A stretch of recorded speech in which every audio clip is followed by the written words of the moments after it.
கர்த்தருக்கு பிரியமானவர்களே, ஒவ்வொரு நாளும் கர்த்தர் உன்னை தினமும் தேடி வருகிறார் என்ற தலைப்பில் நாம் அதிகமாக தியானிக்கிறோம் அல்லவா? நம் தேவன் நம்மை தேடி வந்து நமக்கு அவருடைய வார்த்தை நம் உள்ளத்திலே விதைக்கிறார். விதைக்கிறார் என்றால் விதை போல விதைக்கிறார். எப்படி ஒரு விவசாயி தன்னுடைய நிலத்தில் விதை விதைச்சவனே அது எப்படி பெருக்கத்தை கொடுக்கிறது போல தேவன் அவருடைய வார்த்தை உங்கள் உள்ளத்திலே விதைக்கிறார். அது என்ன பண்ணுதுன்னா உங்களுடைய வாழ்க்கையிலே நீங்கள் பெருக்கத்தை காண்பீர்கள். அதாவது பெருக்கம்னா என்ன? நீங்கள் நன்றாக இருப்பீங்க, உங்களுக்கு நல்ல ஞானம் இருக்கும், அறிவு இருக்கும், நல்ல புத்தியோடு நடந்து கொள்வீங்க, உங்களுக்கு விவேகத்தோடு நடந்து உங்களை பார்க்கிறவர் மற்றவர்கள் பொறாமைப்பட அளவுக்கு நீங்கள் இருப்பீங்க. அந்த அளவுக்கு ஞானத்தோடு பேசுவீங்க. உங்களுடைய குடும்பத்தை நன்றாக பாதுகாத்து கொள்வீங்க. உங்களுக்கு எந்த குறைகள் இல்லாத அளவுக்கு நீங்கள் எல்லாத்தையுமே அது சரியாக செய்யக்கூடிய ஞானம் உங்களுக்கு இருக்கும். இப்படி பலவிதமான காரியத்தில் நீங்கள் பெருக்கத்தை உண்டு பண்ணுவீர்கள் ஆயிரும். ஏனென்றால் தேவன் உங்களை உள்ளத்தில் தினமும் தேடி தேடி வந்து உங்களுடைய உள்ளத்திலே விதையை விதைக்கிறார்.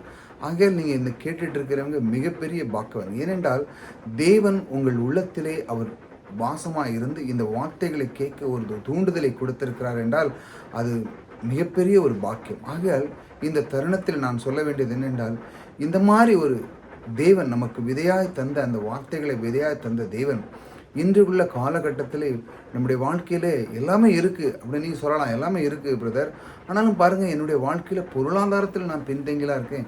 நான் சர்ச்சுக்கு போகிறேன், ஆண்டவரை ஏற்றுக்கொண்டு இருக்கிறேன், எல்லாமே நான் செய்கிறேன். ஆனாலும் பாருங்கள், எனக்கு ஒரு குறிப்பிட்ட ஒரு சுவிசேஷத்துக்கோ தேவனுக்கோ சில ஊழியத்துக்கு செய்யறதுக்கு என்னால் முடியலை அப்படின்னு நீங்கள் யோசிச்சுட்டு இருக்கலாம் அல்லவா? ஆக இந்த நாள் தேவன் சொல்லுகிற அந்த வார்த்தையை நீங்கள் மனதில் வைத்துக் கொள்ளுங்கள், எழுதி வைத்துக் கொள்ளுங்கள்.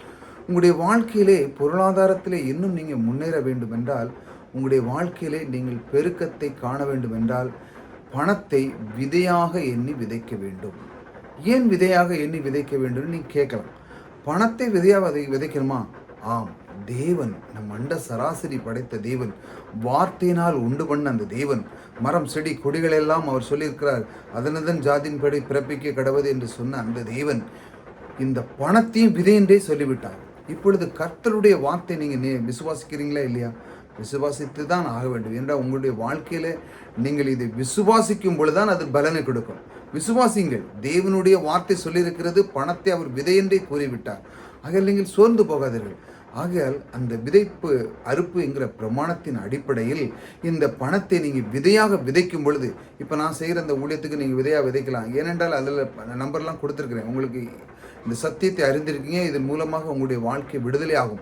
அது நிச்சயமாக நான் சொல்கிறேன். தேவன் சொல்கிறார், இந்த விதைப்பு அறுப்பை விட்டு விடாது. உன் கையில் இருக்கிற கொஞ்சம் பணத்தை நீ விதையாக விதை. அது எப்படி விதைக்கணும்? நான் இதை விதையாக விதைக்கிறேன், இது என்னுடைய எதிர்காலம், நான் விசுவாசிக்கிறேன் அப்படின்னு சொல்லி நீங்கள் நம்பிக்கையோடு ஊழியத்துக்கு உதவும் பொழுது என்ன நடக்குன்னா, தேவன் அதனுடைய பெருக்கத்தை அளவு கடந்து பெருக்க வைக்கிறார். அளவு கடந்து பெருக வைக்கிறார். ஆக இந்த விதமான ஒரு உங்களுக்கு சந்தேகமே இருக்கக்கூடாது. இந்த விதைப்பு அறுப்புங்கிறது நீங்கள் அதில் தேவனை சார்ந்து இருக்கும் பொழுது தேவன் மேல் பிரியமாக இருக்க வேண்டும். தேவன் மேல் அந்த வார்த்தை மேல் நீங்கள் அன்பு வைக்க வேண்டும். எனக்கு விதைப்பு அறுப்புங்கிறது புரிஞ்சுட்டு இனிமேல் நான் இதை விட்டுவிட மாட்டேன்னு சொல்லி நீங்கள் தொடரும் பொழுதுதான் பெருக்கத்தை காணுவீர்கள். பெருக்கம் வேண்டுமென்றால் நீங்கள் விதைக்க ஆரம்பிக்கணும். உங்களுடைய வாழ்க்கையில் பொருளாதாரம் ரொம்ப முக்கியம். ஆகையால் கொஞ்சம் கொஞ்சமாக உங்கள் கையில் இருக்கிற பணத்தை விதையாக எண்ணி நோக்கத்தோடு நீங்கள் எதிர்பார்க்கும் பொழுது தேவன் அறுவடையை கண்டிப்பாக செய்வார். ஆகையால் உங்களுடைய வாழ்க்கையிலே குறைவே இருக்காது. எப்பொழுதும் நீங்கள் சந்தோஷமாக இருக்க அவருடைய வார்த்தை நாம் கவனிப்போம். நான் உனக்கு போதித்து, நான் இப்போ உங்களுக்கு போதிக்கிறேன், நான் உனக்கு போதித்து நீ நடக்க வேண்டிய வழியை உனக்கு காட்டுவேன். பார்த்தீங்களா என்ன அழகாக சொல்ல. நீ எப்படிலாம் நடக்கணும்னு அவர் இன்னைக்கு காட்டினாரா இல்லையா? காட்டுவேன். உன்மேல் என் கண்ணை வைத்து உனக்கு ஆலோசனை செய்வேன். பாருங்கள், அவர் சொல்கிறார், நான் உன் மேலே கண் வைக்கிறேன்டா, உனக்கு ஆலோசனை கொடுக்குறான். கொடுக்குறது மட்டுமல்ல, நான் உன் வழியை நான் உனக்கு காட்டுவேன். எந்த வழி நீ போகணும், எப்படி இருக்கணும். இப்போ நீ பொருளாதாரத்தில் பின்தங்கி இருக்கிறாடா, நீ இதிலிருந்து நீ முன்னேற வேண்டும் என்றால் நான் சொன்ன அந்த விதைப்பு அறுப்புங்கிற பிரமாணத்தை அறிந்து கொள். விதைப்பு மட்டுமில்லை, வாழ்க்கையில் நீங்கள் பணத்தை விதைச்சிட்டிங்கன்னு எனக்கு வராது அப்படின்னு இல்லை. கண்டிப்பாக அதற்கு அறுவடை உண்டு. தேவன் அதான் சொல்லியிருக்காங்க, கொடுங்கள் அப்பொழுது கொடுக்க முடியும். எதிர்பார்ப்பு வச்சுக்கா அப்படிங்கிற தேவன். நிறைய பேர் இல்லை, நான் கடவுளுக்கு இன்னும் எதிர்பார்க்க மாட்டேன் அப்படின்னு பெருசுத்தம் மாதிரி பேசுவாங்க. அதெல்லாம் போய் தேவனே நான் சொல்கிறாங்க, பைபிளே சொல்லுது, விதைப்பு அறுப்பு, விதைப்பு இருந்துன்னா ஒன்று, அறுப்பு இருந்தால் ஆகணும். ஏன்னா இணைப்பு கொடுத்துருவார் தேவன். அதே மாதிரி கொடுங்கன்னா கொடுக்கப்படும். தேவனுடைய பிரின்சிபல் இந்த பூமியில் வச்சிருக்கார். ஆகையால் இதை நீங்கள் விட்டு விடாதீர்கள். தேவன் அந்த வழியை உங்களுக்கு காட்டியிருக்கிறார். ஆகையால் நீங்கள் சோர்ந்து போகாதீர்கள். இதை பற்றி கொள்ளுங்கள். இந்த மாதிரி ஆலோசனை தருகிற அந்த கர்த்தருக்கு நன்றி சொல்லி இன்றையிலிருந்து நீங்கள் கொஞ்சம் கொஞ்சமாக பணத்தை விதைக்க ஆரம்பிங்கள். அதற்கான நம்பர் கொடுத்துருக்கிறேன்.